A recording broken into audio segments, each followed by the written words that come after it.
इतिहास के पन्ने कहते हैं हम सब जानते हैं, लेकिन कुछ खोजें ऐसी हैं जिन्होंने हर साइंटिस्ट, हिस्टोरियन और रिसर्चर को हैरान कर दिया। टर्की के एक सूखे पहाड़ के पास जमीन के नीचे छुपी है एक 12,000 साल पुरानी बस्ती, जहां मिले हैं बड़े बड़े पत्थर के स्तंभ जिन पर लिखे हैं कुछ अजीब प्रतीक जो बताते हैं कि शायद इंसान ने सभ्यता बनाना शुरू ही तब कर दिया था जब वो सिविलाइजेशन शब्द का मतलब भी नहीं जानता था।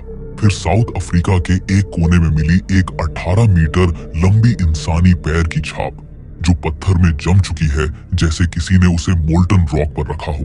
क्या ये प्रकृति का खेल है या फिर किसी जायंट रेस का सबूत जो हमसे पहले धरती पर रहती थी? और यूरोप के अलग अलग हिस्सों में मिली एक ऐसी चीज जिसमें 12 फेसेस वाले छोटे ब्रॉन्ज ऑब्जेक्ट्स जिनका मकसद आज तक कोई नहीं समझ पाया। न कोई लिखा रिकॉर्ड, न कोई हिस्टोरिकल मेंशन, फिर भी हर एक परफेक्टली क्राफ्टेड, जैसे किसी एडवांस्ड मशीन से बना हो। क्या ये मेजरमेंट टूल्स थे या एस्ट्रोलॉजिकल डिवाइसेस या फिर कुछ और जो हम कभी नहीं समझ पाएंगे? दोस्तों, आज की इस वीडियो में हम आपको ऐसी 10 रहस्यमय चीजें दिखाएंगे जिसे खोजने वाले वैज्ञानिक भी हैरान हैं। दोस्तों, वीडियो शुरू करने से पहले एक छोटी रिक्वेस्ट है कि अगर आपने अभी तक हमारे इस चैनल को सब्सक्राइब नहीं किया है तो जरूर सब्सक्राइब कर लें, क्योंकि आपके एक सब्सक्राइब से हमें बहुत मोटिवेशन मिलता है और हम आपके लिए ऐसी और वीडियोस बनाते रहेंगे। तो चलिए वीडियो शुरू करते हैं। Number 1, the giant footprint of south Africa. South Africa के एम्पालुजी एरिया के पास एक छोटी सी जगह है, एम्पुमालंगा। यहीं पर एक चट्टान के बीच मिला है 12 फीट लंबा एक मानव पैर का निशान जो लगभग 20 करोड़ साल पुराने ग्रेनाइट रॉक में घुसा हुआ है। हाँ, 20 करोड़ साल पुराने पत्थर में। इसे लोग कहते हैं the giants footprint. Footprint clearly human shape में है। टोज, आर्च और हील तक बिल्कुल एकदम नेचुरल लगते हैं। साइज ऐसा जैसे कोई 18 से 20 फीट लंबा इंसान वहां खड़ा था। अगर प्रोपोर्शन निकाले तो उस इंसान की हाइट लगभग 30 फीट बनती है। अब सवाल ये है, क्या कभी ऐसे जायंट्स इस धरती पर थे? जियोलॉजिस्ट्स कहते हैं इम्पॉसिबल, क्योंकि जिस रॉक में ये फुटप्रिंट है उसे कहते हैं डोलराइट, एक ऐसा वोल्केनिक स्टोन जो जब बना था तब मोल्टन लावा था और उसे सॉलिड होने में हजारों साल लगे। साइंस के हिसाब से कोई भी इंसान या जीव उस समय धरती पर था ही नहीं। फिर ये फुटप्रिंट आया कहां से? एक साउथ अफ्रीकन रिसर्चर माइकल टेलिंगर ने सबसे पहले इस फुटप्रिंट को दुनिया के सामने लाया। उसने कहा, ये ह्यूमन फुटप्रिंट नहीं है, ये एक डिवाइन मार्कर है। उनके हिसाब से ये एक प्रूफ है कि हमसे पहले कुछ और सिविलाइजेशंस यहाँ थी जो साइज में हमसे काफी बड़ी और टेक्नोलॉजी में हमसे कहीं ज्यादा एडवांस्ड थी। टेलिंगर कहता है कि ये footprint over 200 million years old है और ये सिर्फ एक मिथ नहीं बल्कि एक मैसेज है जो रॉक के अंदर लिखा गया है। हम वहां थे और हम फिर आएंगे। साइंस इस बात को रिजेक्ट करती है और कहती है कि ऐसा कोई एविडेंस नहीं मिलता जो जायंट्स के एग्जिस्टेंस को सपोर्ट करे।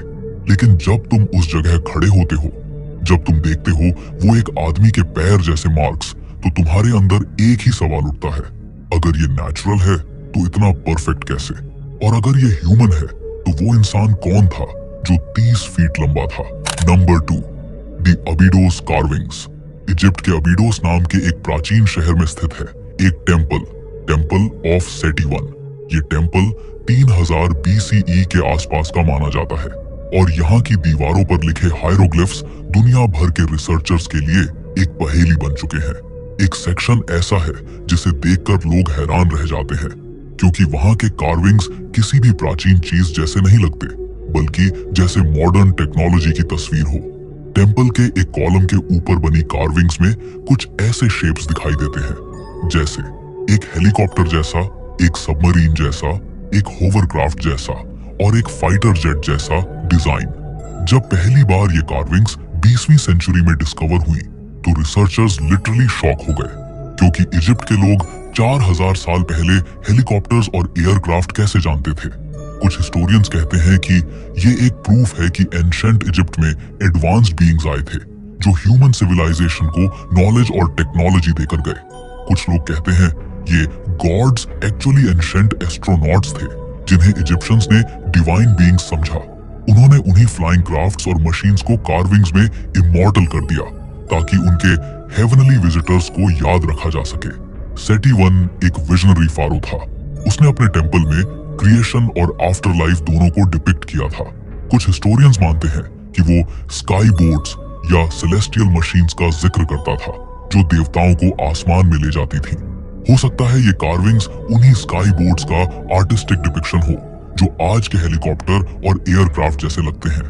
लेकिन सवाल वही है, ये डिपिक्शन इतना मैकेनिकली एक्यूरेट कैसे हुआ? क्या उन्होंने अपने इमेजिनेशन से बनाया या फिर उन्होंने कुछ देखा था जिसे वो एक्सप्लेन नहीं कर पाए? Number 3, the Roman dodecahedrons. Europe के कई देशों में जैसे इंग्लैंड, फ्रांस, जर्मनी, हंगरी और इटली में आर्कियोलॉजिस्ट्स ने एक अजीब सा ऑब्जेक्ट ढूंढा। एक छोटी सी ब्रॉन्ज या स्टोन से बनी 12 फेस चीज, हर फेस के बीच में एक परफेक्ट सर्कल का होल और हर कॉर्नर पर छोटी नॉब्स लगी हुई। उसे नाम दिया गया रोमन डोडेकाहेड्रॉन। इनका साइज होता है रफली 4 से 11 सेंटीमीटर्स तक। और सबसे हैरानी की बात, ये ऑब्जेक्ट्स पूरे रोमन एम्पायर में मिलते हैं, लेकिन कहीं भी इनके बारे में एक भी लिखित रिकॉर्ड नहीं मिलता। न किसी रोमन किताब में, न किसी सोल्जर के नोट में, न किसी ऑफिशियल डॉक्यूमेंट में। रोमन्स इतने डिटेल ओरिएंटेड लोग थे कि उनके पास इंजीनियरिंग, आर्किटेक्चर, मैथमेटिक्स सब कुछ था। ऐसे लोग अगर किसी चीज का यूज करते थे तो उसके बारे में लिखना उनकी आदत थी।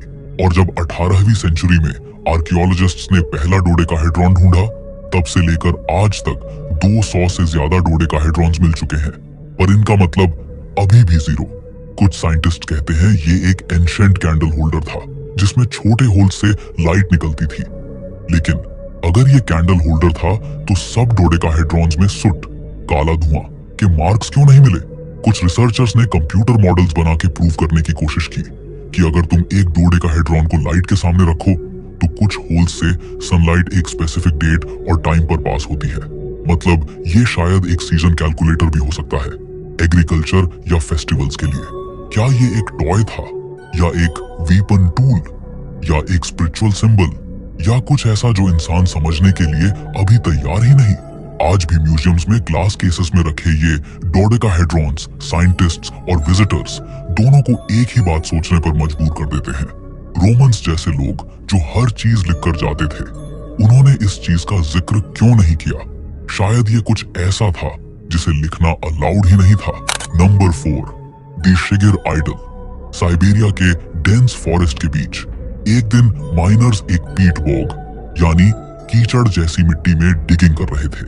उन्हें कुछ अजीब सा मिला, एक पुरानी लंबी सी लकड़ी का टुकड़ा जिसमें कुछ स्ट्रेंज मार्किंग्स बने हुए थे।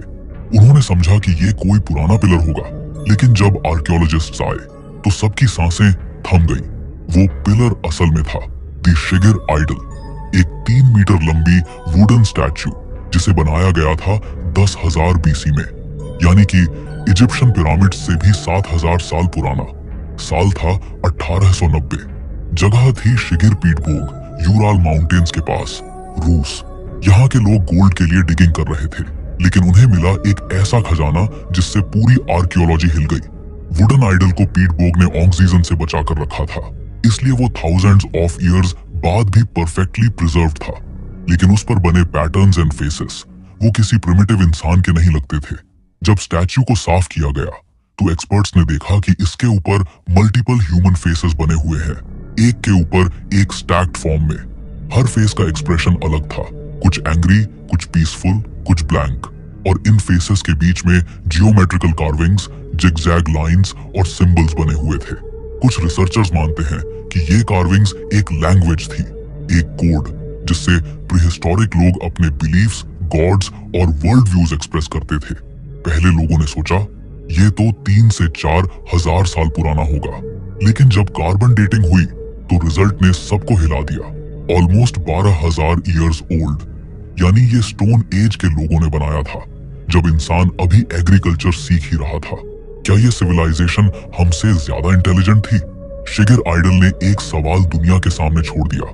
अगर 12,000 साल पहले के लोग इतने आर्टिस्टिक और सिंबॉलिक थे, तो क्या हम उन्हें प्रिमिटिव कह सकते हैं? या फिर वो किसी ऐसी नॉलेज सिस्टम का हिस्सा थे जो हमने टाइम के साथ खो दिया? आज शिगिर आइडल येकतेरिनबर्ग म्यूजियम रूस में रखा है और साइंटिस्ट्स अब भी उसके कोड्स को डिकोड करने में लगे हुए हैं। 12,000 साल पुरानी एक वुडन मूर्ति जिसमें लिखा है इंसान के समझ से परे एक संदेश। शिगिर आइडल एक साइलेंट विटनेस है हमारे भूल गए पास्ट का। नंबर 5, दी उबैद लिजर्डमैन स्टैच्यूज। साउथ इराक के एक एंशिएंट टाउन अल उबैद में 1919 में आर्कियोलॉजिस्ट्स एक्सकेवेशन कर रहे थे।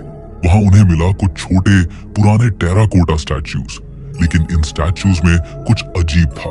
ये फिगर्स इंसान के जैसे थे, लेकिन उनके चेहरे बिल्कुल रिप्टाइल जैसे, लिजर्ड की तरह लंबे हेड्स, बड़े आंखें और स्केली स्किन जैसी टेक्सचर।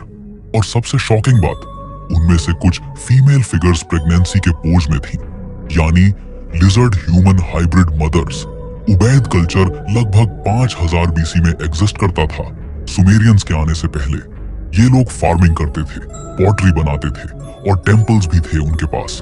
लेकिन किसी को ये नहीं समझ आया कि खुआ को उन्होंने अपने देवताओं को इंसान नहीं रिप्टाइल क्यों दिखाया। एक स्टैच्यू में एक लिजर्ड फेस्ड फिगर ने स्टाफ पकड़ा हुआ था, जैसे कोई लीडर या प्रिस्ट हो। दूसरे में एक फीमेल रेप्टिलियन बेबी को गोद में लिए हुए थी।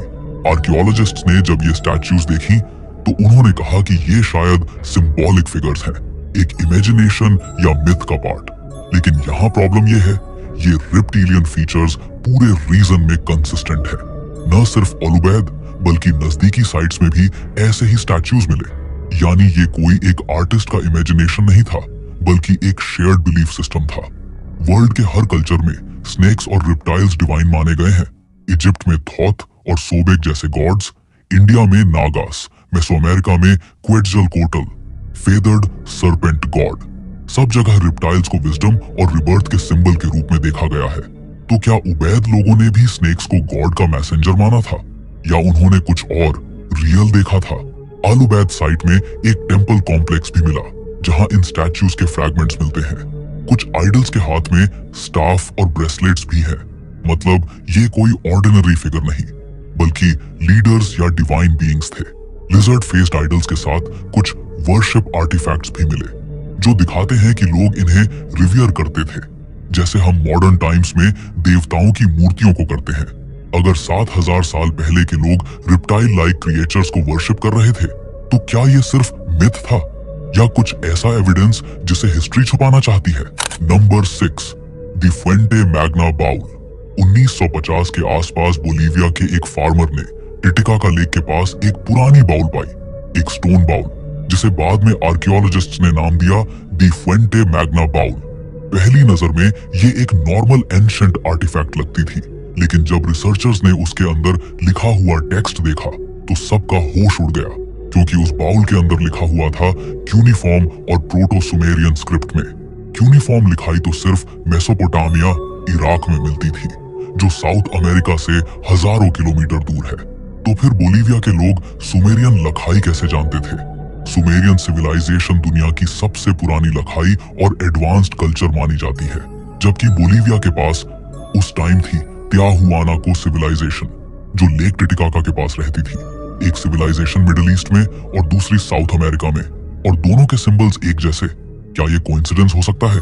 आर्कियोलॉजिस्ट्स के लिए ये इम्पॉसिबल था, क्योंकि उनके हिसाब से ये दोनों कल्चर्स कभी मिले ही नहीं। बाउल के अंदर 2 अलग स्क्रिप्ट्स मिली, एक प्रोटो सुमेरियन राइटिंग और दूसरी पिक्टोग्राफिक स्क्रिप्ट, जो साउथ अमेरिका के लोकल कल्चर से मिलती जुलती थी। मतलब ये बाउल एक रिलीजियस आर्टिफैक्ट लगती है, और अगर लखाई जेन्युइन है तो इसका मतलब है कि सुमेरियंस और साउथ अमेरिकन्स के बीच डायरेक्ट या इनडायरेक्ट कनेक्शन था। अगर फुएंटे मैग्ना बाउल सच में पुरानी है, तो इसका मतलब है कि सुमेरियंस ने या तो साउथ अमेरिका तक ट्रैवल किया था, या फिर दोनों सिविलाइजेशंस के बीच कोई और ब्रिज था। शायद एक लॉस्ट ग्लोबल सिविलाइजेशन जो सबको नॉलेज देकर गई थी। कुछ हिस्टोरियंस कहते हैं ये बाउल एक प्रूफ है कि पुरानी सभ्यताओं के पास सी ट्रैवल और एस्ट्रोनॉमी का नॉलेज था। शायद उन्होंने ओशन क्रॉस करके एक दूसरे से ज्ञान शेयर किया। बोलीविया के टिटिकाका के पास वो स्टोन बाउल आज भी चुप है। शायद उस पर लिखे लफ्ज हमारे एंसेस्टर्स का संदेश है, जिसे हम अभी तक समझने के लिए तैयार नहीं हुए। Number 7, the Saqqara bird. साल था 1858। इजिप्ट के सक्कारा नेक्रोपोलिस के अंदर एक आर्कियोलॉजिस्ट ने एक छोटी सी वुडन फिगर ढूंढ निकाली, बस 14 सेंटीमीटर की, हल्के वुड से बनी, एक चिड़िया जैसी लगती थी, लेकिन ध्यान से देखो तो कुछ अलग था। उसके पास टेल रडर था, लेकिन लेग्स या क्लॉज नहीं थे, और सबसे शॉकिंग, उसके विंग्स बिल्कुल एरोडायनामिक कर्व में बने थे, बिल्कुल वैसा जैसे मॉडर्न एयरप्लेन्स के विंग्स होते हैं। शुरू में आर्कियोलॉजिस्ट्स ने सोचा ये बस एक टॉय या कोई रिलीजियस सिंबल होगा। इजिप्शियंस बर्ड्स को सोल और फ्रीडम के सिंबल के रूप में मानते थे, लेकिन जब साइंटिस्ट्स ने उस शेप को क्लोजली स्टडी किया तो उन्होंने कहा ये एक एरोडायनामिक डिजाइन है, और ऐसे शेप्स तब तक सिर्फ 19वीं सेंचुरी के एरोनॉटिक्स में जाने जाते थे। कुछ हिस्टोरियंस ने इस थ्योरी को प्रपोज किया कि ये ऑब्जेक्ट एक्चुअली एक mini model of A glider था। इजिप्ट के लोग शायद एयर करंट्स और एरोडायनामिक्स का बेसिक ज्ञान रखते थे। 1970 के दशक में एक इजिप्शियन डॉक्टर खलील मसीहा ने सक्कारा बर्ड का रिप्लिका बनाया, लेकिन उसमें टेल रडर ऐड किया, और जब उसने विंड टनल में टेस्ट किया तो वो ऑब्जेक्ट स्टेबलाइज्ड फ्लाइट में गया, हल्का सा ग्लाइड किया जैसे कोई ग्लाइडर करता हो। सक्कारा बर्ड, जिसका एज एस्टिमेट है 200 BCE के आसपास, वो उस वक्त के लिए एक इम्पॉसिबल क्रिएशन थी। उस समय इजिप्ट में ऐसे साइंटिफिक डिजाइन का कोई रिकॉर्ड नहीं मिलता। कुछ रिसर्चर्स कहते हैं इजिप्ट के पास एडवांस्ड मैकेनिकल और एस्ट्रोनॉमिकल नॉलेज था। उन्होंने पिरामिड्स परफेक्ट अलाइनमेंट में बनाए, तो एरोडायनामिक्स समझना कोई बड़ी बात नहीं थी। आज भी सक्कारा बर्ड कैरो म्यूजियम में रखा है, लेकिन उसके पास लिखा लेबल सिर्फ इतना कहता है, वुडन बर्ड अननोन पर्पस। एक 2200 साल पुरानी छोटी सी वुडन बर्ड जो हवा में उड़ने के लिए परफेक्टली डिजाइन है। अगर ये बस एक टॉय है तो उस जमाने के लोग किस लेवल के क्राफ्ट्समैन थे, और अगर ये एक मॉडल है किसी रियल मशीन का, तो क्या एंशिएंट इजिप्शियंस ने स्काई ट्रैवल का राज जान लिया था। Number 8, the Sacsayhuaman walls. Peru के एक पुराने शहर कुस्को के पास मौजूद है एक ऐसी दीवार, सैक्साहुआमान, जिसे देखकर लगता है जैसे किसी ने पत्थरों को मिट्टी की तरह मोड़ दिया हो। यह पुरानी इनका सिविलाइजेशन की क्रिएशन मानी जाती है, लेकिन इसके पीछे जो सवाल है वो आज तक अनसॉल्व्ड है। इन लोगों ने इतने मैसिव स्टोन्स, जिनमें से कुछ 300 टन से भी ज्यादा के हैं, उन्हें बिना मॉडर्न टूल्स के कैसे उठाया और परफेक्ट फिट कैसे किया। यहाँ के स्टोन्स इतने एक्यूरेटली फिट किए गए हैं कि उनके बीच एक पेपर तक नहीं घुस सकता, ना कोई सीमेंट, ना मॉर्टर। फिर भी ये वॉल्स सदियों से अर्थक्वेक्स को झेल चुकी है बिना हिलाए। साइंटिस्ट्स के लिए ये एक इंजीनियरिंग मार्वल है, लेकिन कुछ लोगों के लिए ये कुछ और ही कहानी कह रही है।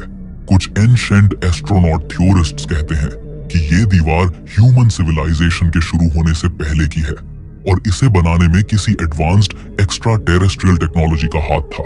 इन पत्थरों के शेप्स इररेगुलर हैं, जैसे जैसे किसी ने उन्हें मोल्टन स्टोन की तरह डालकर जमा दिया हो, और जब रात के अंधेरे में इन दीवारों के बीच हवा गुजरती है तो एक अजीब सी वाइब्रेशन, एक एंशिएंट रिदम सुनाई देती है, जैसे ये दीवार खुद अपना राज हमेशा जिंदा रखना चाहती हो। सैक्साहुआमान, एक ऐसा स्थान जहां पत्थर बोलते नहीं लेकिन महसूस करते हैं, और उनका हर कर्व, हर कट एक अनसॉल्व्ड कहानी कहलाता है। क्या ये सच में इंसानों ने बनाई थी, या फिर किसी और ने उनके हाथों से बनवाई। Number 9, the Phaistos disc. Crete के आइलैंड पर एक पुराने मिनोअन पैलेस के अंदर आर्कियोलॉजिस्ट्स को मिला एक ऐसा ऑब्जेक्ट जो पूरी आर्कियोलॉजी दुनिया के लिए एक मिस्ट्री बॉम्ब बन गया। ये था द फेस्टोस डिस्क। मिट्टी का बना ये डिस्क लगभग 3700 साल पुराना माना जाता है, और दोनों साइड्स पर लिखा हुआ है कुछ ऐसे सिंबल्स जो किसी भी नोन लैंग्वेज से मैच नहीं करते। इन सिंबल्स को किसी ने लिखा नहीं था, ट्रेस किया गया था, जैसे किसी एंशिएंट टाइपराइटर का यूज हुआ हो, मतलब प्रिंटिंग टेक्नोलॉजी का एक फॉर्म हजारों साल पहले। डिस्क पर कुल 241 सिंबल्स हैं। कुछ लोग कहते हैं कि ये एक प्रेयर है, कुछ कहते हैं एक कैलेंडर, और कुछ कहते हैं एक एलियन कोड। कुछ तो इसे एक लॉस्ट सिविलाइजेशन अटलांटिस कॉमी का सबूत भी मानते हैं, लेकिन असली राज ये है कि इस लैंग्वेज को आज तक कोई नहीं पढ़ पाया, न कोई डिकोड कर सका, न कोई ट्रांसलेशन मिल पाई। हर बार जब कोई एक्सपर्ट ये क्लेम करता है कि उसने इसका अर्थ समझ लिया है, कुछ दिन बाद वो थ्योरी खुद ही गिर जाती है, जैसे डिस्क अपना सीक्रेट किसी को बताना ही नहीं चाहता। एक छोटा सा डिस्क, मिट्टी का बना हुआ, लेकिन उसके अंदर छुपा है एक मैसेज फ्रॉम द पास्ट जो हजारों साल बाद भी हमें समझ नहीं आता। जैसे ये कह रहा हो, तुम चाहे कितने भी आगे बढ़ जाओ, हमारे कुछ राज कभी नहीं समझ पाओगे। द फेस्टोस डिस्क, एक सर्कुलर पजल जिसमें घुमा दो तो दुनिया का सबसे पुराना एनक्रिप्टेड कोड घूम जाता है। क्या ये किसी एंशिएंट साइंटिस्ट का एक्सपेरिमेंट था या किसी एलियन सिविलाइजेशन का फॉरगॉटन लैंग्वेज? ये राज आज भी क्रीट की जमीन के अंदर छुपी कहानियों में गुप्त है और शायद हमेशा रहेगा। नंबर 10, गोबेकली टेपे, तुर्की। कहानी शुरू होती है तुर्की के शानलिउर्फा रीजन के एक रेगिस्तानी पहाड़ी से, जहां 1990 के दौरान एक ऑर्डिनरी एक्सकेवेशन चल रही थी। आर्कियोलॉजिस्ट्स को लगा यहाँ कुछ छोटी मोटी पुरानी चीजें मिलेंगी, लेकिन उन्होंने जिसे ढूंढ निकाला उसने पूरी ह्यूमन हिस्ट्री को हिला कर रख दिया। उस जगह का नाम था गोबेकली टेपे, और जब इसका एज टेस्ट हुआ तो सब हैरान रह गए। ये जगह 12,000 साल पुरानी थी, मतलब स्टोनहेंज से 6,000 साल पहले और पिरामिड से भी ज्यादा पुरानी। यहाँ मिले मैसिव स्टोन पिलर्स जिन पर जानवरों के कार्विंग्स बने हुए हैं, लाइन्स, स्नेक्स, वल्चर्स और भी अननोन क्रिएचर्स। हर पिलर का वेट 10 से 20 टन के बीच था और सबको एक सर्कुलर टेंपल स्ट्रक्चर के रूप में सजाया गया था। सबसे हैरानी की बात, उस समय लोग हंटिंग और गैदरिंग फेज में थे। उनके पास न मेटल था न वूल, फिर भी उन्होंने इतनी मैसिव और डिटेल्ड स्टोन आर्किटेक्चर कैसे बना ली? साइंटिस्ट्स कहते हैं ये वर्ल्ड्स फर्स्ट टेंपल था, लेकिन कुछ एक्सपर्ट्स मानते हैं कि गोबेकली टेपे सिर्फ एक टेंपल नहीं बल्कि एक मिस्ट्री कोड है जो एंशिएंट ह्यूमंस और स्काई गॉड्स के बीच के कनेक्शन को बताता है। और जब एक्सकेवेशन आगे बढ़ी, एक और शॉकिंग बात सामने आई। ये पूरा साइट जानबूझकर जमीन के नीचे दफन किया गया था। किसने किया? क्यों किया? क्या उन लोगों को कोई ऐसी चीज मालूम थी जिससे दुनिया को बचाना था, या ये उनके देवताओं के डिपार्चर का साइन था? आज भी गोबेकली टेपे खुला है, लेकिन हर स्टोन, हर कार्विंग, हर सर्कुलर टेंपल एक साइलेंट मैसेज देता है। ह्यूमन सिविलाइजेशन इतनी सिंपल नहीं थी जितना हम सोच लेते हैं। हो सकता है गोबेकली टेपे वो मिसिंग लिंक हो जहां इंसान ने पहली बार अपने देवताओं से मिलना सीखा था और जहां से शुरू हुआ था सब कुछ, रिलीजन, बिलीफ और मिस्ट्री।